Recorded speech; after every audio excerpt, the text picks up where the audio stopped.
Merci beaucoup. Alors, j'aimerais beaucoup d'abord remercier Béline et Ségolène de m'avoir invitée. Thank you very much. First of all, I'd like to thank Béline and Ségolène for inviting me to come here. I'm delighted to be in my native town. I've been living in Quebec for 20 years, even though I did part of my studies there. I was also trained here in Paris, in Nanterre, and I am really delighted to be representing Montreal University and to be amongst you at the same time. So I feel a bit like not out of place, but I'm an anthropologist and not an archaeologist, so my discipline is only related, but I'm also chairing a committee on ethics. In Canada, we have such committees on ethics at Montreal University. Soon there will be 5 of them, depending on the discipline. I work in social sciences. Well, I work for the Committee on Ethics in the field of social sciences, and I work on the policy determined by the interagency group that is in Ottawa. I've been part of it for a year. So this is about advising on a law.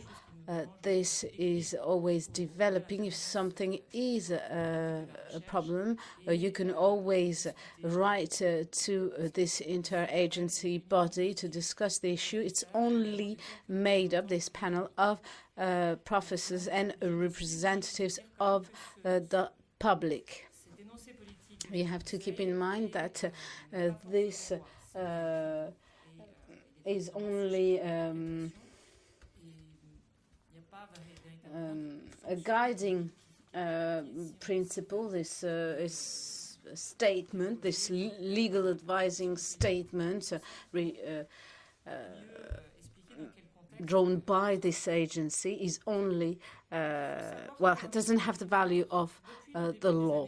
So since the years 2000, we've seen 2 type of researches that are quite trendy in social sciences. That's action research and collaborative research. They used to be specific to clinical fields, but they got extended to disciplines that are not about advising or putting into place interventions, but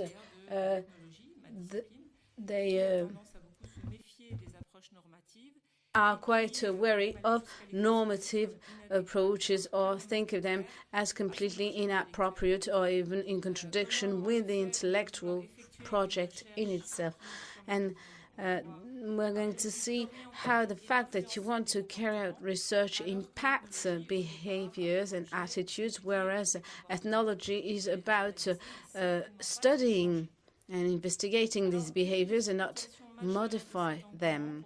So one key element for this type of research or for disciplines that might have been seem inappropriate is due to the fact that they are perceived as the panacea in the field of by the public. And I work with indigenous populations, Amerindians, and they think that this is of great value, especially when they feel marginalized, excluded because of their origin, their access to education, their access to quality health services. Why? Because it is a means to give a voice to populations that usually don't have a voice, and even favor their empowerment. I don't know how to translate this into French, this word empowerment, says the speaker, but this is about getting power over one's own fate, and this is about improving the level of knowledge, which is maybe something everybody should hanker after. So these researches, these action researches or collaborative research, more ethical than others? Well, first I'm going to determine them, leaving aside what's mythological, especially for non-standard disciplines such as archaeology. Then I'm going to tell you about my experience as an ethnologist with Amerindians and how this was a source for questioning myself and how I perceive all this in light of research in general and not only vis-à-vis my own research. So first I'm going to tell you about these models and how they modify the way I comprehend my trade, my work, my profession. Well, there is chapter 9 in the statement that I mentioned of this agency that is devoted to indigenous populations. So action research, researches, I'm going to start by defining this, even though I don't claim I'm going to give a comprehensive definition. So action researches are researches whereby you deliberately attempt to modify reality. The objective is twofold. First, transforming reality on the one hand, and then producing knowledge that is related to these transformations. This is to say that the research process, its experimentation, its outcome, all this is part of research and is going to be published for the whole of the process. So they aim at having social partners participate in the project from the build-up to the processing of knowledge. And the researcher here is not an expert, he is taking part in their project. Therefore, the perspective is different. He's not the only one to word assumptions.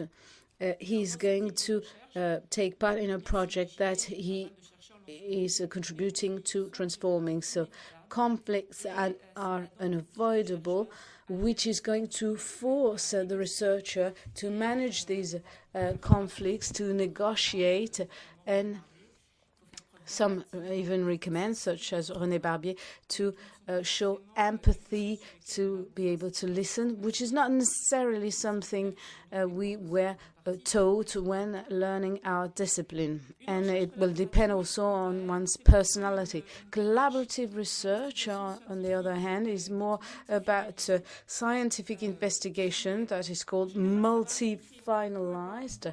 It implies a collaboration with people who work either in the field of research or of interventions. The other partners are practitioners or people taking part that are not necessarily professionals, but whose experiences and practices are going to contribute to either increase the efficiency of the practices or the understanding of what's needed for research. So the idea is to reduce the imbalance in the relationship between researchers and practitioners by putting everybody on a level playing field.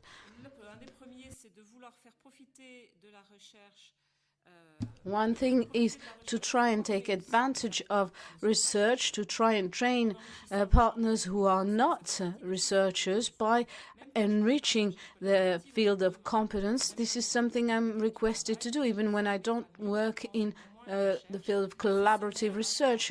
Indigenous people want to understand better, for instance, know-how in the field of maintenance. Partners are trying to rebuild knowledge. Well, rebuilding knowledge, that's maybe a big word, but in the publications we see that it's often the researcher who has the last word. So this is about a strategy of change, whereas research is going to be more about exploring one object.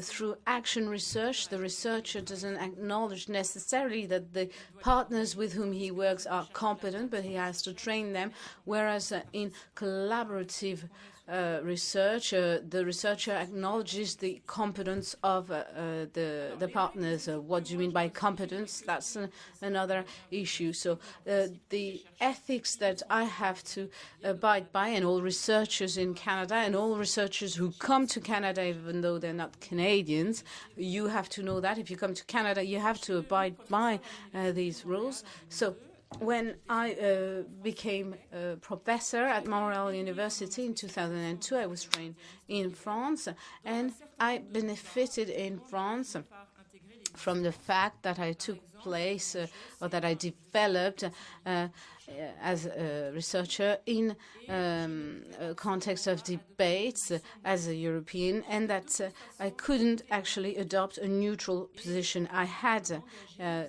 in any manner to get involved and involved with the populations I was studying. So when I went to settle down there, I didn't have the luxury of distance anymore, as I was actually sharing their economic, cultural fate of the country that colonized them, and they kept actually remind me of this. Then you have granting institutions in Canada. Each researcher is actually filing for a grant to these organizations. So what are these rules? The EPC T2, that's the statement of the three councils. In Northern America, where you already had ethical procedures, to which life sciences had been subjected, was extended to any type of research. If your research was involving in any manner some human participants, living people in Canada or elsewhere in the world, you have the obligation to request for an ethical certificate to the body in question. Well, of course, if you carry out research on postcards, you're considered to be less at risk than if you work on populations. Any foreigner coming to Canada has to get an ethical certificate from his institution.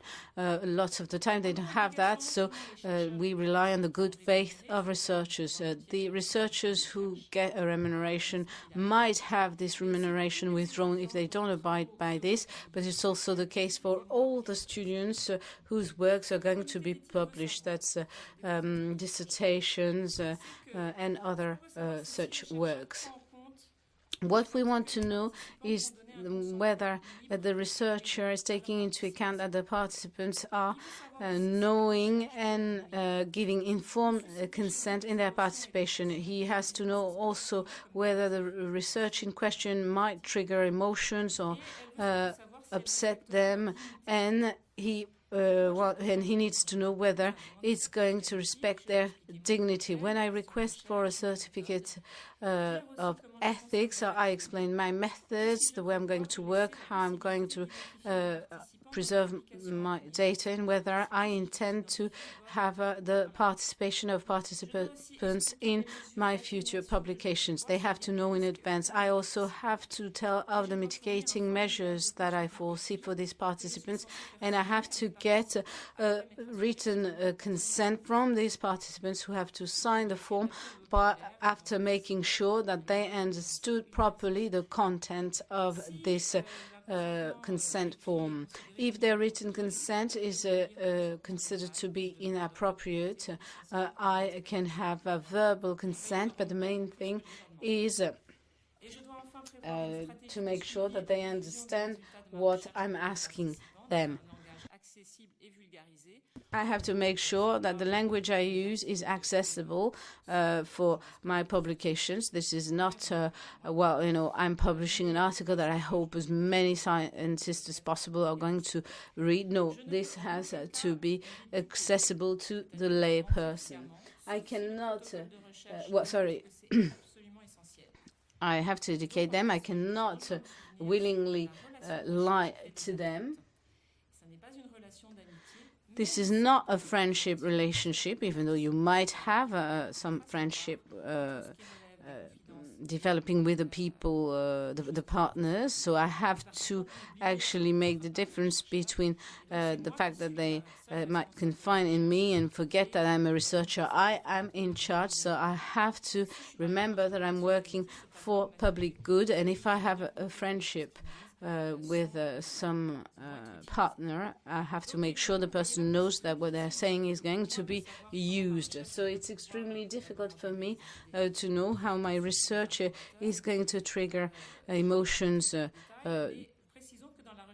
for my partners. I also have to abide by the protocol of the Labrador and Quebec, which is about access and possession. According to this principle, information that I get on a collective property of the group for whom I work, which has the right to control fully and wholly my research, well, means that they have to have access to data that concern them and can show that they are the owner and can protect and control the dissemination of this information. You will understand that in ethnology, this principle is almost impossible to abide by. The material I work on is not the property of only one community. Then I manage the funds, and I have to account for them, and there's no way I can give access to data to all of them, because that would mean breaching the trust of my informers. I have the right to explain to my informers that I will not respect this principle, and they give their consent or not on me working on the ground. I always tell them that I don't respect the PCAP principle.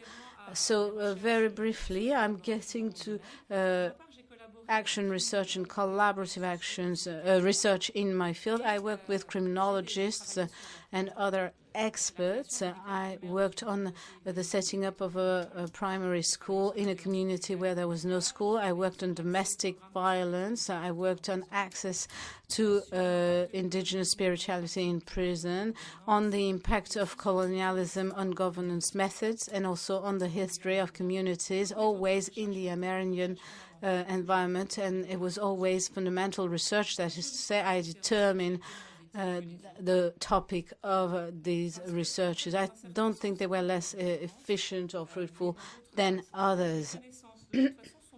There are differences, that's true.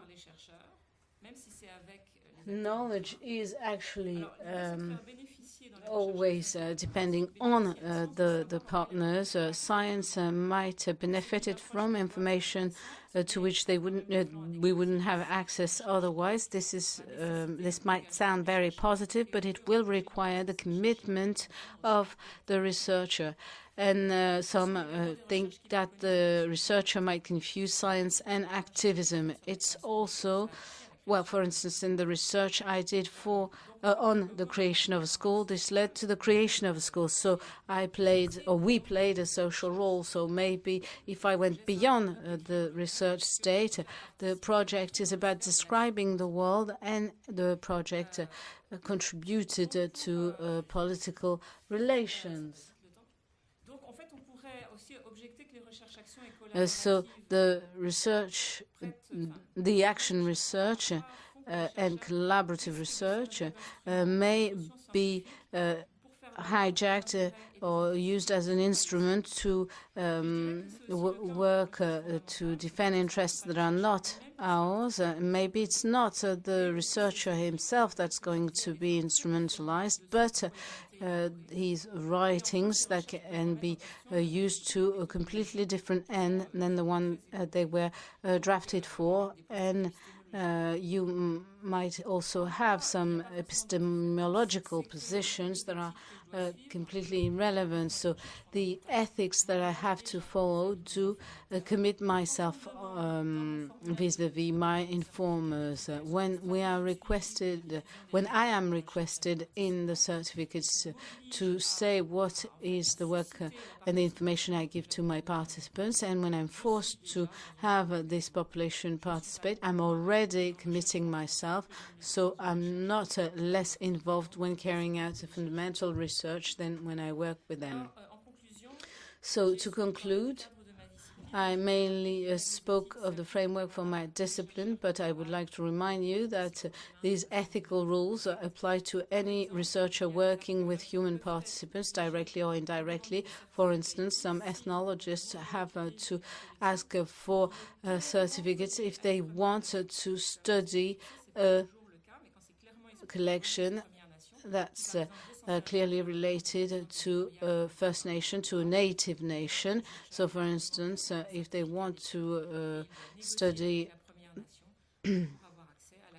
a collection of items from Native Americans, they have to file for such an ethical certificate.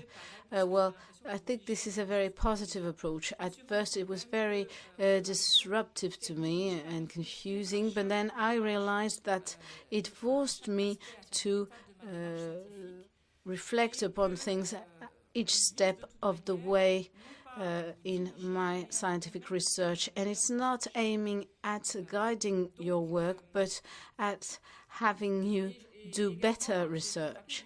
And I was also struck by the fact, and I'd like to conclude on this, that ethical research is all part of the same field. At first, I didn't feel close to this, but that's bioethics. In Canada, bioethics is an academic topic.